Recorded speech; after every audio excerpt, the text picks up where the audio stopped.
کیا ہے، وہ کس بات کو حکم دیتا ہے۔ اس موقع پر سفیان بن حرب نے جو مثبت مسلمان نہیں ہوا تھا اس نے کہا تھا، وہ کہتا ہے اعبدوا اللہ وحدہ، کہ اے لوگوں ایک اللہ کی عبادت کرو۔ اس کی دعوت یہی ہے، یہ کہتا ہے کہ اے دنیا والو ایک اللہ کی عبادت کرو، وہی تیرا پالنہار ہے، وہی تیرا رازق ہے، وہی تیرا مشرق کشا ہے، وہی تیرا حاضر روا ہے۔ آج ہی کی بات ہے، صبح میں ایک میرے پاس سوال آیا تھا، سوال یہ آیا تھا کہ کیا اہل حدیث ہونا جنت میں جانے کافی ہے؟ جنت میں جانے کافی ہے؟ میں نے جواب دیا کہ کہا نہیں اہل حدیث ہونا کافی نہیں ہے۔ اہل حدیث ہونے سے آدمی جنت نہیں ہو سکتا ہے، جب تک آپ کا اعمال صحیح نہیں ہے نہیں ہوں گے۔ اگر اہل حدیث ہوتے ہوئے اگر آپ تعویذ باندھتے ہیں، حدیث ہوتے ہوئے اگر آپ کے پاؤں میں دھاگے باندھتے ہیں، ہاتھ میں دھاگے باندھتے ہیں، حدیث ہوتے ہوئے آپ بدعات کا ارتکاب کرتے ہیں، اہل حدیث ہوتے ہوئے آپ بازار بہاری دیتے ہیں، جنت نہیں جائیں گے۔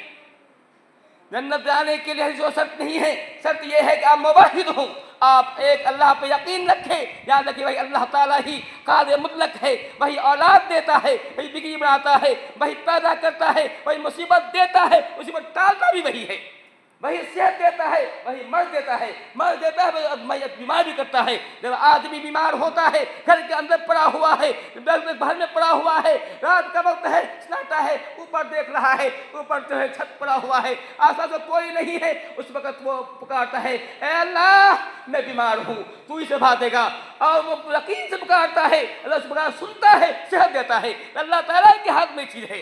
اگر کچھ میں یہ چیز ہے کہ اللہ تعالیٰ کو ہی مانتا ہے کہ وہی صحت دینے والا ہے، کوئی بزنس کر رہا ہے، بیپار کر رہا ہے، رات میں اٹھتا ہے کہتا ہے اے اللہ میں نے بزنس شروع کیا ہے، میں نے کام شروع کیا ہے، اے اللہ تعالیٰ میں غریب انسان ہوں، میں جانتا ہوں تیرے علاوہ کوئی نہیں ہے کہ میرے ہاتھ پوری سکتا ہے، تو ہی میں مصیبت نکال سکتا ہے۔ پوری یقین کے ساتھ دعا کرتا ہے اے اللہ تیرے سامنے ہاتھ بڑھائے ہوئے ہیں، اے اللہ تعالیٰ ہم نے جو کام شروع کیا ہے یہ برکت دے، اس میں ہمیں طاقت دے، اتنا مال دے تاکہ ہم خود بھی کھا سکیں، لوگوں کھلا سکیں، ہم غریبوں کو مدد کر سکیں۔ یہ آدمی آج ہم دعا کریں، آج یہ بھی ہماری کمی ہے، ہم دعا چھوڑ دیا ہے۔ نماز کے بعد دعا قبول ہوتی ہے، دو اذان کے بیچ دعا قبول ہوتی ہے، مطلب کہ اذان کے بعد اقامت کے بیچ جو وقت ہوا ہوتا ہے دعا قبول ہوا کرتی ہے۔ اس دعا کرے خاص سے رات کے وقت جو ہے، رات کے وقت دنیا سو رہی ہو اس وقت جاگیے، 3 بجے رات میں، 2 بجے رات میں جاگیے، اللہ کو منائیے، اللہ سے کہ اے اللہ تعالیٰ میں جو ہے میں گنہگار ہوں، خطا کار ہوں، تیرا اعلان ہے، تو کہتا ہے کہ مجھے شرم آتی ہے کہ میں انسان خالی ہاتھ واپس کروں۔ اے اللہ میں تیرے سامنے ہاتھ پھیلایا ہوا ہوں، اے اللہ مجھے دعا کا طریقہ نہیں معلوم ہے، اپنے ٹوٹے پھوٹے انداز میں دعا کر رہا ہوں، اے اللہ ہماری دعا سن لے۔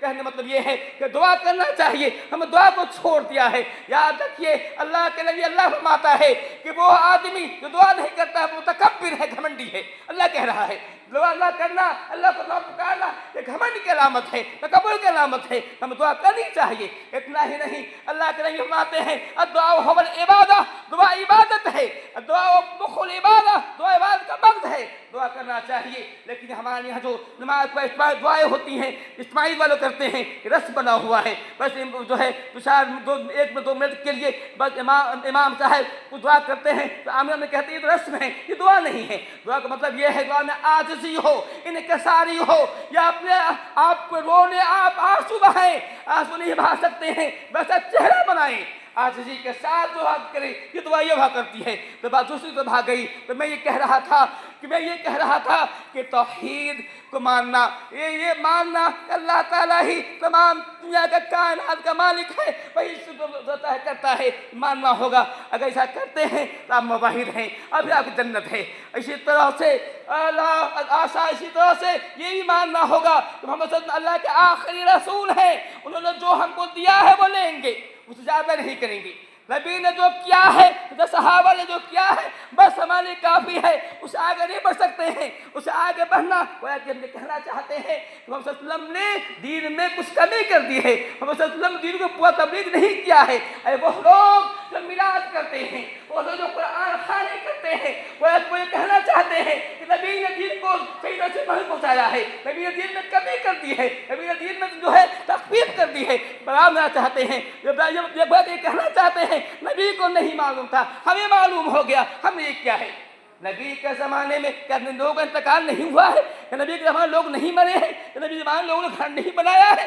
کیا آپ نے قرآن خوانی کی ہے؟ یہ باتیں سوچنے کی ہے، تو باتیں دوسری تو بھاگ رہی ہے۔ میرا موضوع یہ نہیں تھا، میں یہ کہہ رہا تھا کہ اہل حدیث ہونا کافی نہیں ہے جب تک آپ کا اعمال صحیح نہیں ہے، نماز نہیں کام کرتے ہیں، آپ شرکیات سے نہیں بچتے ہیں، توحید نہیں اپناتے ہیں، بدعات سے نہیں بچتے ہیں، سنت کو نہیں اپناتے ہیں، آپ کا عمل قابل قبول نہیں ہوگا، جنتی نہیں سکتے ہیں۔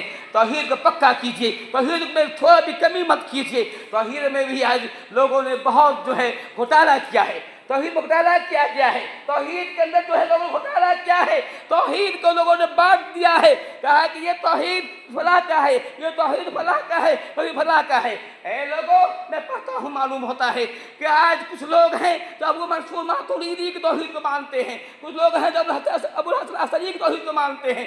نبی کی توحید کہاں گئی؟ ابو صدیق کی توحید کہاں گئی؟ عمر فاروق کی توحید کہاں گئی؟ وہ کہاں کھو گئے؟ اس کو نہیں مانتے ہیں۔ یہ عجیب باتیں ہیں، عجیب باتیں ہیں یہ۔ تو میں یہ کہہ رہا تھا کہ توحید کو اپنانا ہوگا، توحید آپ کا صحیح ہے تو امید ہے جنت جائیں گے۔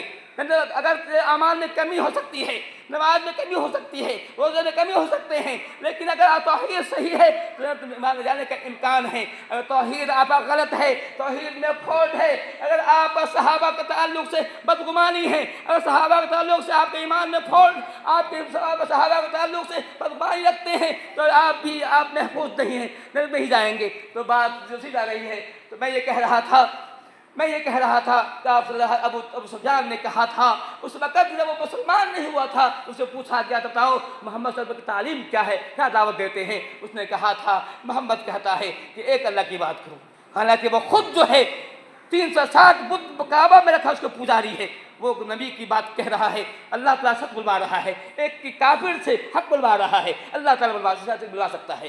پھر وہ کہتا ہے کہ محمد کہتا ہے وَاتْرُكُوا مَا يَقُولُ آبَاؤُكُمْ، تمہارے باپ جو کہتے ہیں تو چھوڑ دو۔ تم لوگ عام طور لوگ کہتے ہیں، یہ عام طور لوگوں کا کہنا ہے کہ ہمارے باپ دادا ایسا کرتے تھے ہم بھی ایسا کریں گے، ہمارے باپ دادا فلاں تھے ہم بھی فلاں رہیں گے۔ اسلام باپ دادا کا دین نہیں ہے، اسلام اللہ رسول کا دین ہے۔ بتاؤ اللہ نے کہا ہے کہ نہیں، رسول نے کہا ہے کہ نہیں؟ کہا ہے تو بالکل صحیح ہے، باپ دادا اسلام میں اس کا کوئی اعتبار نہیں۔ ارے آپ کے باپ دادا موچی تھے، آپ موچی کو نہیں بن جاتے ہیں، آپ کے باپ دادا کھیتی کرتے کھیتی کو نہیں کرتے ہیں، آپ کون پڑھ رہے ہیں، کون ڈاکٹر انجینئر بن رہے ہیں؟ یہ